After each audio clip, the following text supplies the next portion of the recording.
آج دنیا کے غم، دنیا کی پریشانیاں اور دنیا کی نعمتوں کو ہی ہم سب کچھ سمجھتے ہیں، اور ان نعمتوں کے پیچھے دن اور رات بھاگ رہے ہیں، حلال اور حرام کی حدود سے تجاوز کر رہے ہیں۔ اس دنیا کے پیچھے اللہ کی نافرمانی، اس کی حدود سے تجاوز اور اس کے حکم سے سرکشی کر رہے ہیں، اور پھر اس دنیا کے دکھ، تکلیفیں، پریشانیاں اور غم ہمارے حواس پر بہت بری طرح سے چھا گئے ہیں، اور اتنا بڑا غم اور فکر بن گئے ہیں۔ مگر دنیا کی ان تکلیفوں کی حقیقت ہے کیا؟ ایک طویل حدیث کا مفہوم ہے، بخاری کی حدیث ہے۔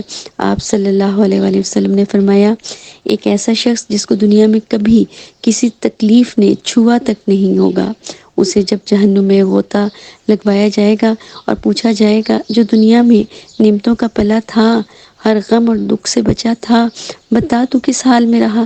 وہ کہے گا، مجھے تو گویا کبھی کسی نعمت نے چھوا تک نہیں۔ وہ جہنم کی آگ کی ایک لپٹ، ایک شعلہ دنیا کی ساری نعمتوں کو بھلوا دے گا، اور وہ پہلا شعلہ جو گوشت پوست کو چاٹ لے گا، اس کے بعد دنیا کی نعمتوں میں سے کچھ یاد نہیں رہے گا۔ یہ ہیں وہ نعمتیں جن کے پیچھے آج میں اور آپ اور یہ دنیا دیوانی ہے، جبکہ دوسرا وہ شخص کہ جس کو دنیا میں کبھی کوئی نعمت اور آسائش میسر نہ تھی، اور محرومیاں ہی محرومیاں تھیں، اور اتنی تکالیف تھیں کہ وہ ساری زندگی منہ کے بل گھسٹ کر چلتا رہا، اس کو کبھی نعمتوں نے چھوا تک نہ تھا۔ دکھ، تکلیفیں، رنج، پریشانیاں، محرومیاں ڈھیروں ڈھیر آئی تھی اس کو۔ اسے اللہ کے حکم سے جنت کے ایک حوض میں غوطہ دیا جائے گا، اور پھر اسے پوچھا جائے گا کہ بتا دنیا میں تو کس حال میں رہا؟ وہ کہے گا، مجھے تو گویا دنیا میں کبھی کسی دکھ نے چھوا ہی نہیں۔ یہ ہے وہ جنت کا انعام۔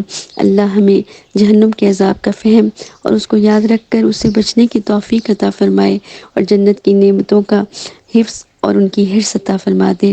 آپ صلی اللہ علیہ وسلم نے پوچھا، تمہیں معلوم ہے کہ زیادہ ہوشیار کون ہے؟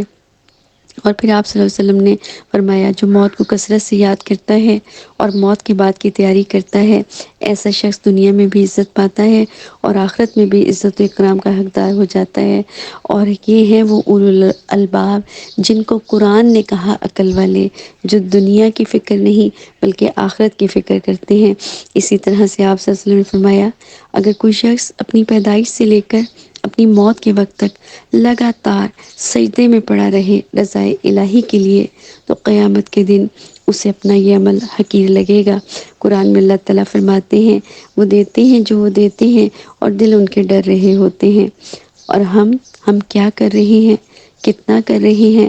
یہاں شیطان ہمیں ہمارے چھوٹے چھوٹے اعمال کو بھی بڑا کر کے دکھاتا ہے، اور وہاں میدان حشر میں اس جنتی کو اپنی زندگی بھر کے کثرت سے کیے ہوئے بڑے بڑے نیک اعمال بھی چھوٹے لگ رہے ہوں گے۔ اللہ سے دعا ہے کہ اللہ تعالیٰ ہمیں غیر اہم سے اہم کی طرف مائل فرما دے۔